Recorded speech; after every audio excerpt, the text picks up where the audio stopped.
wabarakatuh. Salam sejahtera, Om Swastiastu, Namo Buddhaya, Salam Kebajikan. Yang saya hormati rekan-rekan media sekalian yang hadir pada kegiatan siang hari ini. Hari ini kami dari Polres Tulungagung akan melakukan rilis terkait dengan penangkapan terhadap tiga peristiwa tindak pidana yang terjadi di wilayah Tulungagung pada bulan Januari. Jadi rekan-rekan sekalian, seperti kita ketahui bersama bahwa pada tanggal 13 Januari terjadi peristiwa yang melibatkan massa dalam jumlah banyak di wilayah Kecamatan Bandung. Ini juga sudah menjadi berita yang cukup menarik perhatian, dan ini kami dari Polres Tulungagung tetap akan mencari pihak-pihak yang bertanggung jawab terhadap peristiwa tersebut. Dan alhamdulillah kami berhasil mengungkap sebagian dari pelaku yang melakukan tindak pidana pada saat itu. Peristiwa terkait dengan pengeroyokan secara bersama-sama atau pasal 170 KUHP dan perampasan dengan kekerasan atau pasal 365 KUHP.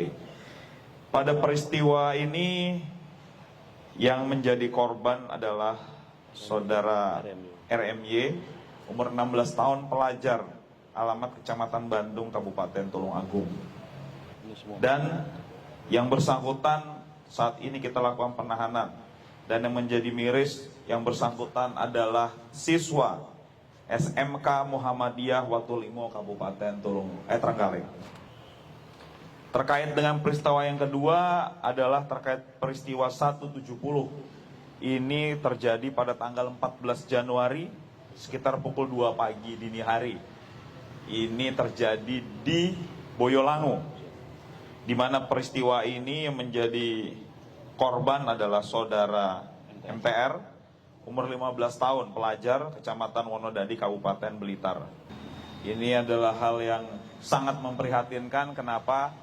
Karena para pelaku pada saat ditanyai, mereka juga tidak jelas terkait motifnya, hanya mengikuti ajakan dari kelompoknya. Ini menjadi perhatian kita bersama, karena tanggung jawab menjaga wilayah Kabupaten Tulungagung dan khususnya menjaga generasi muda ini bukan hanya menjadi tanggung jawab kepolisian, tapi ini menjadi tanggung jawab semuanya, baik orang tua, tokoh agama, tokoh masyarakat, dan tokoh pendidik khususnya. Karena sebagian pelaku maupun korban ini masih pelajar, ya. Jadi tidak bisa melepas tanggung jawabnya. Dan ke depan harapannya adalah tidak ada lagi generasi muda yang kemudian dimanfaatkan oleh sekelompok orang untuk kepentingan orang tersebut yang mengakibatkan terjadinya peristiwa kekerasan secara bersama-sama. Kemudian terkait peristiwa yang ketiga adalah terkait peristiwa kekerasan dan pencabulan terhadap anak di bawah umur yang terjadi pada tanggal 7 Agustus 2023 dengan TKP adalah hutan pinus Desa Kedoyo Sendang, Tulungagung, di mana korban adalah saudari PR, 13 tahun, pelajar, dan tersangka adalah saudara SD, 36 tahun. Yang menjadi miris adalah ternyata pelaku adalah ayah tiri dari korban. Dan terhadap tersangka sudah kita lakukan penahanan dan pemeriksaan, dan kita akan kenakan pasal 76D Jungto pasal 81 ayat 1 dan ayat 2 atau 76E Jungto pasal 82 ayat 1 Undang-Undang RI nomor 23 tahun 2002 sebagaimana diubah Undang-Undang RI nomor 35 tahun 2014 sebagaimana diubah dengan Undang-Undang RI nomor 17 tahun 2016 tentang penetapan peraturan pemerintah pengganti Undang-Undang nomor 1 tahun 2016 tentang perubahan kedua atas Undang-Undang nomor 23 tahun 2002 tentang perlindungan anak dengan ancaman hukuman paling lama 15 tahun penjara. Assalamualaikum warahmatullahi wabarakatuh. Izin menjelaskan terkait tindak pidana yang dilakukan oleh beberapa kejadian di wilayah Tulungagung. Pada dasarnya kejadian pada bulan Januari, 13 Januari di Kecamatan Bandung itu satu laporan polisi terjadi 2 tindak pidana, 170 dan 365. Itu tersangka dengan masih melaksanakan keributan yang di atas, yang di Bandung sana, korban melalui dengan memakai helm salah satu komunitas organisasi. Setelah itu pelaku melakukan penganiayaan pada korban. Ada yang memukul, ada juga yang merampas handphonenya. Itu kejadian yang di Bandung. Itu ceritanya seperti itu kronologisnya. Untuk TKP selanjutnya yang di Boyolali itu 1 hari setelah kejadian di Bandung.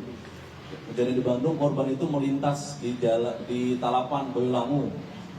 Itu tersangka bersama teman-temannya sedang melaksanakan pesta miras. Pesta miras di wilayah Boyolali. Pada selanjutnya korban melalui jalan Talapan itu akhirnya awalnya melempar batu dan korban terjatuh. Setelah itu korban dianiaya bersama-sama para tersangka. Yang sudah kita amankan di Boyolali 2 tersangka, dan di TKP Bandung ada 5 tersangka. 170 itu ada 2 tersangka, 365 ada 3 tersangka. Selanjutnya terkait kronologis pencabulan di bawah umur atau anak-anak dengan korban NF umur 13 tahun itu sangat mengenaskan bahwasannya tersangka ini adalah orang ayah tiri dari korban, dari istri pertamanya. Pertama, korban diajak oleh tersangka untuk pulang, tapi melalui hutan di Sendang. Di saat itu tersangka alasan untuk buang air kecil, tetapi dari belakang tersangka memukul leher korban, lalu mencekik.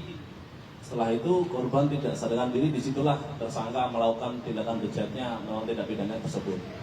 Setelah itu korban setelah sadar jalan menuju arah pulang ditemukan oleh warga, lalu dilaporkan kepada Polres Tulungagung. Ditinggal oleh tersangka. Kabur kemana, Dek? Kabur kemana? Pelakunya. Ayah tirinya kemarin diamankan di wilayah Kediri. Kami dari Polres Tulungagung sudah berkomitmen akan menindak tegas terhadap seluruh peristiwa tindak pidana yang terjadi, baik yang melakukan ataupun yang menyuruh melakukan. Dengan seluruh sumber daya yang ada, kami akan melakukan pengamanan untuk memastikan Tulungagung tetap tertib, aman, dan kondusif. Demikian dari saya.